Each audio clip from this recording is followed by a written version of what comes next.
So, good morning, everyone. I am John Lawrence C. Notra, and this time I will discuss about the dimension of competency. So, before we start, okay, I want you first to observe this image.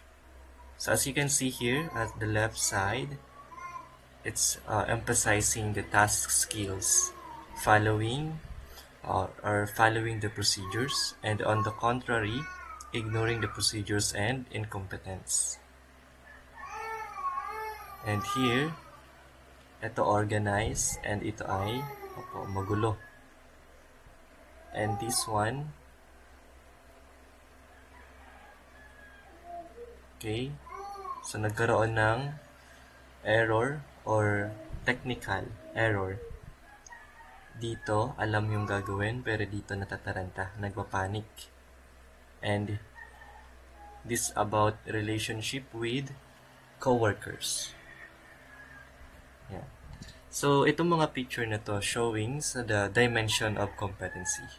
The first one is about task skills. Second one is task management skills, contingency management skills, the third picture, and the environment skills.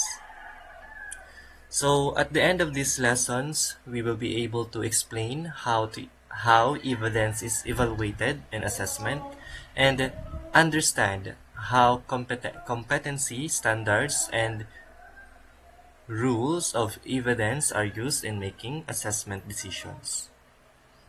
First, the assessment decision making. After the evidence is collected, it will be compared with the units of competency. For example, assessment decisions should be valid, yan, reliable, and fair. Dapat, fair, patas lang. And also flexible, depende sa trainee or sa candidate na meron tayo.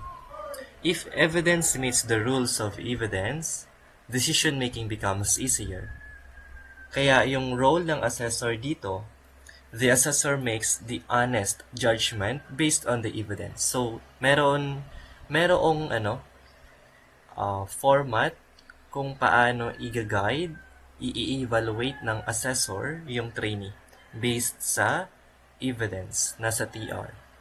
But sometimes, evidence is complete but the assessor is still unsure. The candidate appears competent but lacks required evidence. In such cases, the assessment process may need a review. Yeah. So we will talk about now the dimension of competency. Number one is the task skills. Task skills is all about ability to perform work correctly. Tasks are done according to the workplace procedure. Halimbawa, a trainee correctly operates a sewing machine following workplace procedures.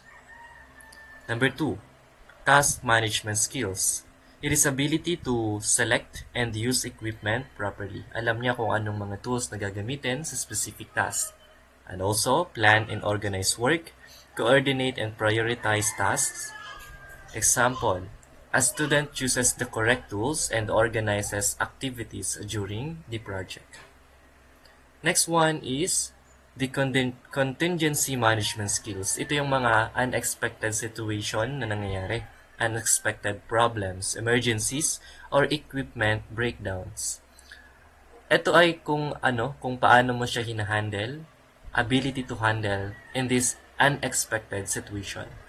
Okay, halimbawa, a student finds an alternative solution when materials are unavailable. So, kaya mong mag-provide ng alternative tools, solution doon sa situation na hindi mo inaasahan. Last, job role environment skills. It is awareness of workplace policies and procedures, organizational roles and responsibility. This simply means ability to work well with others and support quality systems. Example, a trainee follows company rules, works well with teammates, and practices workplace safety. That's all. Thank you.